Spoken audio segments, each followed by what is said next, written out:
Olá, boa noite. Estamos começando mais um Band Entrevista aqui pela TV Maringá. Você sabe que todo fim de tarde de sábado a gente traz aí uma personalidade para você conhecer melhor o que pensa. E hoje nós estamos trazendo uma personalidade que você já conhece de muito tempo.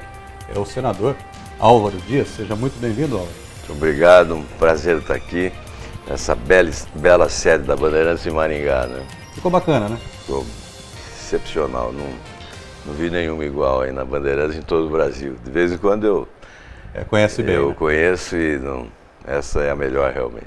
Olha, Álvaro, vamos começar o nosso trabalho aqui. Você já foi vereador, deputado estadual, deputado federal, senador 3 vezes, já tem 22 anos de mandato como senador. Foi governador do Paraná, quer dizer, de política, isso aí você conhece por todos os lados, né? Agora conseguiu renovar o seu mandato de líder do partido, do PSDB na Câmara, é a voz da oposição. Quer dizer, política você conhece pelas origens, conhece pelas entranhas. O que você pode dizer hoje do cenário político brasileiro, nacional, e se você puder falar, eu sei que você tem evitado um pouco disso, também fale aqui do nosso estado. Olha, no plano nacional, o grande drama que nós estamos vivendo é o modelo adotado, né? O governo, desde a posse do presidente Lula, adotou um modelo de promiscuidade na relação com os políticos, do executivo com o legislativo e com os partidos políticos. O governo se transformou num loteamento, cada partido tem um pedaço.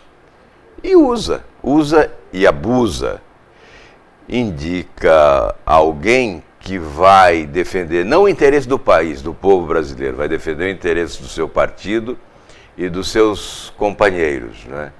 Por isso, os escândalos. Quantos escândalos, né? O Brasil não se cansa de ver escândalo. No ano passado, quase todo mês, caía um ministro.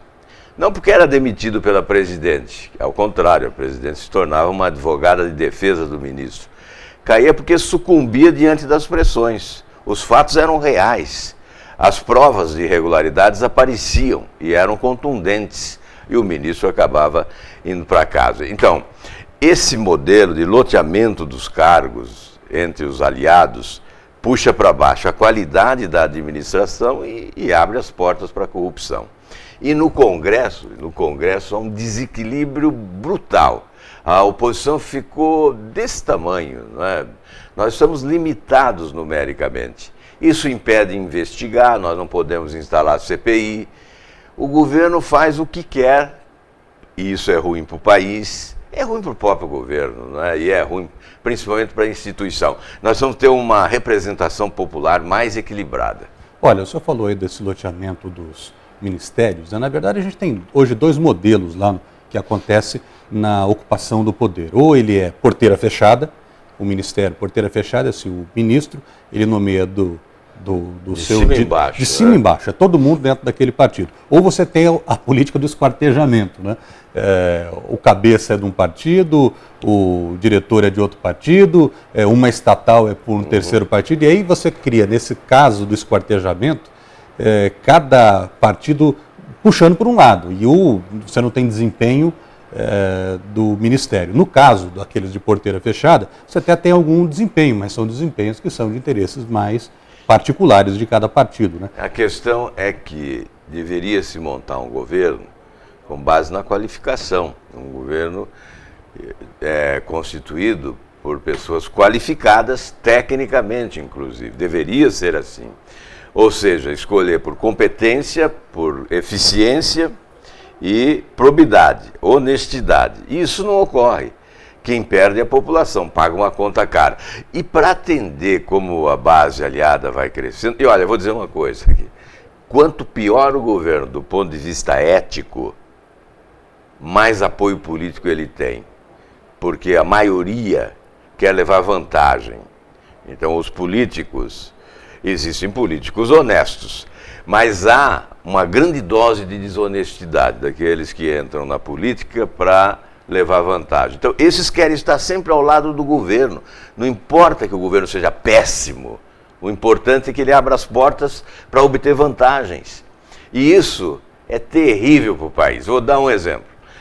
Cresceu demais a despesa, porque a estrutura cresceu.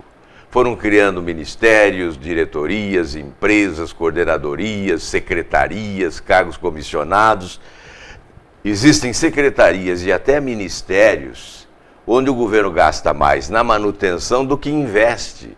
Então tem que fechar, não tem nenhuma razão de existir. Olha, é um desrespeito ao povo brasileiro. O Brasil não merece isso. E o pior é que a maioria da população aplaude, porque não conhece esses detalhes. E até porque tem pouca gente para dizer, para falar o que está acontecendo por lá. Olha, nós temos hoje 39 ministérios, né? O senhor foi convidado para ser ministro várias vezes, não aceitou, mas era uma situação diferente. Antes tinha ministro, eram poucos, né? Metade dos ministérios atuais.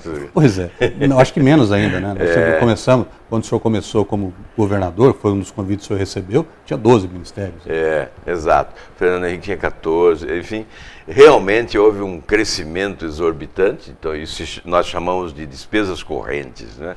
Que é a despesa de manutenção, não é a despesa com o investimento que vai produzir a favor da população. Então, e o aumento dessa despesa corrente comprometeu a capacidade de investir do Estado. Por isso falta dinheiro para a saúde, falta dinheiro para a segurança pública, falta dinheiro para a educação. E há uma concentração dos recursos lá nos cofres da União. Por isso, um dos temas... Mas não falta dinheiro, né? Não, dinheiro não falta. Estão com a arrecadação de mais de 1 trilhão. A arrecadação cresce cada vez mais, batendo todos os recordes. Só que o governo arrecada muito e gasta mal. E ele não faz a tal reforma tributária exatamente porque está arrecadando demais. Então ocorre que há um desequilíbrio. Alguns brasileiros pagam demais, outros pagam de menos, outros nada pagam, são obrigados a sonegar para sobreviver. E é uma anarquia o nosso sistema tributário. O país cresce menos. Comemora um crescimento do Brasil quando outros países crescem mais do que o nosso. Na América Latina, a média de crescimento do Brasil foi uma das últimas. Houve um momento em que o Brasil, no mundo, cresceu apenas mais do que o Haiti. E eles falam em espetáculo de crescimento. Olha, o que mentem é uma barbaridade. São muito bons de anúncio, mas são péssimos de execução. Você vai verificar o orçamento que foi executado, dá dó. Minha Casa Minha Vida, aí 16%, 20% daquilo que foi anunciado. E é de modo geral desta forma. E infraestrutura. Nós temos aeroportos caóticos, agora estão vendendo os aeroportos. Antes diziam que não privatizar, não. Quem ia privatizar era o outro. Eles não iam privatizar. Mas vendem o aeroporto. E os espertos, aqueles que são mais próximos do poder, é que levam vantagem e compram, por exemplo, o aeroporto de Guarulhos. Entrou 1 centavo privado? Não. É tudo com dinheiro público. Dinheiro dos fundos de pensão, dinheiro do BNDES, que vem da onde? Vem do Tesouro Nacional, vem do FAT, que é recurso dos trabalhadores, e do FGTS, recursos dos trabalhadores, financiando grandes empresários que passam a ser proprietários de aeroportos no país. É isso que nós estamos vivendo no Brasil. Por isso aniquilaram a oposição. São poucos os opositores. São poucos os que podem dizer estas coisas. Eu estou aqui dizendo isso. E digo com a maior sinceridade, não tenho nenhum interesse político, nenhum interesse eleitoral, só tenho interesse de dizer a verdade, para que as pessoas saibam o que está ocorrendo no Brasil. E o que aconteceu com a oposição, Álvaro? A oposição, que já foi governo, né, ela passou a ser oposição quando o governo Lula assumiu em 2002, mas era uma estrutura organizada, ela foi se definhando, o DEM desapareceu no cenário eleitoral, o PSDB, que era a grande força... É o balcão de negócios, né? É o balcão de aquilo que eu disse. O governo foi se aparelhando para cooptar. E poucos são aqueles que preferem ficar nesse sol escaldante da oposição. Eles preferem a sombra deliciosa do poder. Lá existem benesses, favores, vantagens. Esta é a realidade. Aquilo que eu disse antes. A maioria quer levar vantagem. E um governo que não é honesto, ele busca e trabalha com desonestidade. Por isso que eu disse que quanto pior, sob o ponto de vista da honestidade, mais apoio tem o governo na área política. É isso que eu estou tentando dizer, exatamente para que a população se aperceba disso, preste muita atenção nisso, para separar uns dos outros, para distinguir. separar o joio do trigo. É isso que precisa ser feito na política nacional. A oposição foi diminuindo porque, é claro, as luzes da ribalta, né? As mariposas são atraídas pela força da luz nas noites de Brasília. São as mariposas da corrupção. Elas querem exatamente chegar muito próximo das luzes que estão lá do outro lado, no Palácio do Planalto, onde pode obter vantagem. E o eleitor, nesse cenário todo? Você veja que nós tivemos uma grande mudança de perfil do eleitor em 2006. Em 2006 ficou muito claro que o eleitor passou a votar de acordo com o interesse direto dele, interesse do eleitor. Antes havia um discurso de projeto de país, um discurso às vezes ideológico, mas a partir daquela eleição de 2006 ficou muito claro que o eleitor também está votando de acordo com o seu interesse direto.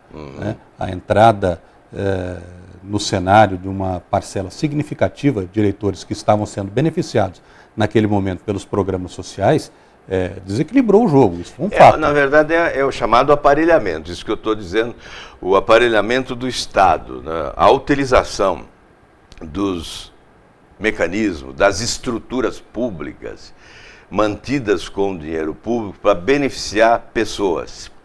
Se nós formos levar em consideração o que houve de melhoria da qualidade de vida da população, vamos verificar o seguinte: eles dizem, olha, tiramos 30 milhões da miséria.